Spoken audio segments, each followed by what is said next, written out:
TV49 news కి స్వాగతం. చేరికల జోరుతో హోరెత్తిన గోలకోటి వారపాలెం సుమారు 150 మంది వైసీపీకి రాజీనామా చేసి టీడీపీలో చేరారు. కడ్డవా కప్పి పార్టీలోకి ఆహ్వానించారు బండారు సత్యానందరావు. డాక్టర్ బిఆర్ అంబేద్కర్ కోనసీమ జిల్లా కొత్తపేట నియోజకవర్గం కొత్తపేట మండలం గోలకోటి వారపాలెం గ్రామంలో సుమారు 150 మంది వైసీపీకి రాజీనామా చేసి తెలుగుదేశం పార్టీలో చేరారు. వీరికి సత్యానందరావు కండవాల కప్పి పార్టీలోకి ఆహ్వానించారు. ఈ సందర్భంగా సత్యానందరావు మాట్లాడుతూ రాష్ట్రంలోనూ కొత్తపేట నియోజకవర్గంలో వైసీపీని ఇంటికి సాగనంపడమే కార్యకర్తల లక్ష్యంగా తీసుకోవాలన్నారు. తద్వారా రాష్ట్ర ప్రజలకు సుపరిపాలన అందించవచ్చని తెలిపారు. పార్టీలో చేరిన వారందరికీ సాధారణంగా స్వాగతం పలుకుతూ అందరికీ పార్టీలో ప్రాముఖ్యత కల్పిస్తామన్నారు. గొలకోట వారపాల గ్రామం నుండి వందలాది మంది తెలుగుదేశం పార్టీలో చేరుతున్నారంటే గ్రామం నుండి గతంలో కంటే ఎక్కువ మెజారిటీ వస్తుందని ఏ విధమైన సందేహం లేదని, గెలిచిన తర్వాత నా బాధ్యత నేను నిర్వర్తిస్తానని, మోడ్రేకూరు గ్రామాన్ని అభివృద్ధి వైపు పరుగులు పెట్టిస్తానని హామీ ఇచ్చారు. ఈ కార్యక్రమంలో నియోజకవర్గంలోని 4 మండలాల నాయకులు, మోదేకూరు గ్రామంలోని అన్ని శివారు పొలాల నాయకులు, గొలకోట వారపాలెం నాయకులు పాల్గొన్నారు. ఈ రాష్ట్రం ముందుకెళ్లాలన్నా, పరిపాలన బాగుండాలన్నా, అభివృద్ధి జరగాలన్నా, అందరికీ న్యాయం జరగాలన్నా తెలుగుదేశం జనసేన ప్రభుత్వాన్ని తెచ్చుకోవాల్సిన బాధ్యత పౌరులుగా ప్రతి ఒక్కరి మీద ఉందని నేను కోరుతా ఉన్నాను. ఈనాడు ఒక ఊరే చూసుకుందాం. మోడేకూరులో ఏం చేశారు, ఏం అభివృద్ధి సాధించారు, గతంలో ఏ విధమైన అభివృద్ధి జరిగింది, వీళ్ళు వచ్చిన తర్వాత చేసిన కార్యక్రమాలు ఏంటి? అందుకే ఈనాడు పెద్దలందరూ తెలుగుదేశం పార్టీలో చేరడానికి ముందుకు వస్తారంటే ఈ ప్రభుత్వం చేసిన ఘోర వైఫల్యం, సర్వనాశనం, ఏ విధమైన అభివృద్ధి లేదు. కనీసం రైలుకి చిన్న తోర కూడా పెట్టలేనటువంటి దౌర్భాగ్యమైన పరిస్థితుల్లో ఈ ప్రభుత్వం ఉంది. ఈ నాయకులు ఉన్నారు.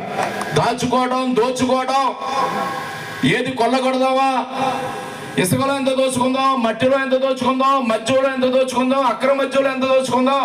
ఈనాడు గంజాయి కూడా ఏరులై పారుతూ ఉంది. గ్రామాల్లో, మారుమూల గ్రామాల్లో యువత సర్వనాశనం అవుతూ ఉన్నారంటే గంజాయిని కూడా అరికట్టకుండా దాన్ని కూడా వాళ్ళ ఆర్థిక వనరుగా మార్చిన దుర్మార్గమైన ప్రభుత్వం, దుర్మార్గమైన నాయకులు, వైసీపీ నాయకులు అని మీకు తెలియజేస్తా ఉన్నా.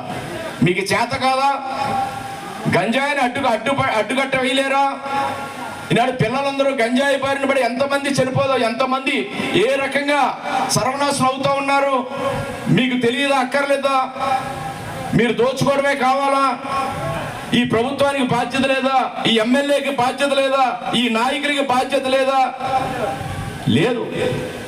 వాళ్ళే ఈ రాష్ట్రాన్ని కొల్లగొట్టాలి, ప్రజల సర్వనాశనం పైన పర్వాలేదు, మనం సంపాదించుకోవాలి అనే ఆలోచనతోటే ఈనాడు ఈ పరిపాలన నడుస్తూ ఉంది. దాన్ని మరి ఓటు అనే ఆయుధం మనకుంది. ప్రజాస్వామ్యంలో ఇచ్చిన గొప్ప హక్కు. 5 ఏళ్లకోసారి ఎన్నికలు, 5 ఏళ్లకోసారి ఎన్నికలు వచ్చినప్పుడు ప్రజాప్రభుత్వాన్ని తెచ్చుకోవడం కోసం, మంచి నాయకులు తెచ్చుకోవడం కోసం, మంచి పరిపాలన తెచ్చుకోవడం కోసం మన ఓటు ఉపయోగించాలి.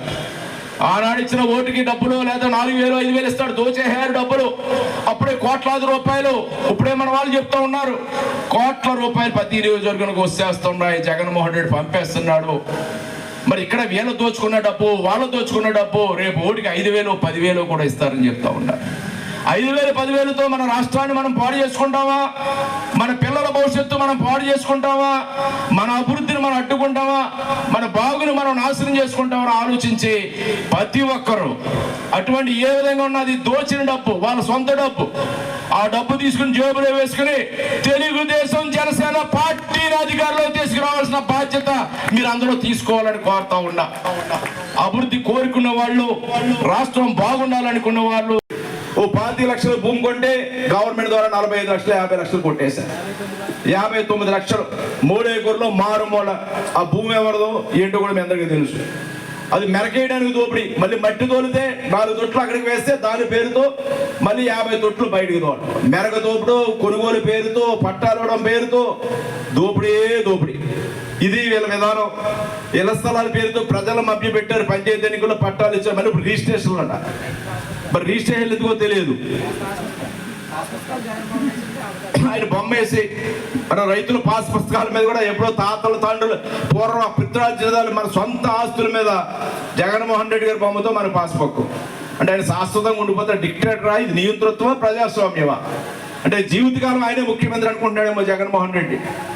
ఆ రకమైన పరిపాలకుడిని, అలాంటి నియంతని కాలగర్భంలో చాలా మంది నియంతలు, పెద్ద పెద్ద ప్రపంచాన్నే శాసించేవనే హిట్లర్, ముస్సోరీ లాంటి నియంతలే కాలగర్భంలో కలిసిపోయారు.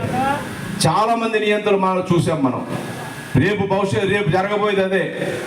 మళ్ళీ మన రాష్ట్రంలో ఉన్న నియంతని మనం కాలగర్భంలో కలిసి మళ్ళా జన్మలో మళ్ళా మన రాష్ట్ర అధికారం కోసం చూసే పరిస్థితి లేకుండా తరిమి కొట్టాలని కోరుతా ఉన్నా. అదేవిధంగా హౌసింగ్ లోన్స్, శ్మశాన వేదిక 4-5 సంస్థలు చెప్పారు. ఈ గ్రామ అభివృద్ధి కోసం సహాయ శక్తుల రేపు మన ప్రభుత్వం వచ్చాక ఈ గ్రామ అభివృద్ధికి మీ అందరి సహాయ సహకారాలతో మీరు కోరుకున్న విధంగా అభివృద్ధి ఏ విధంగా చేయాలో, అభివృద్ధి అంటే ఏమిటో, సంక్షేమం ఏంటో రేపు తెలుగుదేశం జనసేన ప్రభుత్వంలో మనం చేసి చూపిస్తాం, అందరికీ అందిస్తామని కూడా మీ అందరికీ మనం చేస్తా ఉన్నాం.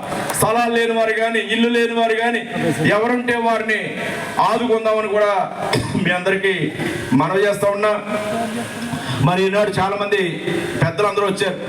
మరి ఇంకా ఎక్కువ మాట్లాడుతూ ఇప్పటికే 12:15 గంట అయిపోయింది. ఇంకా భోజనాలు కూడా చేయాల్సిన అవసరం ఉంది. అందరూ మంచి కార్యక్రమం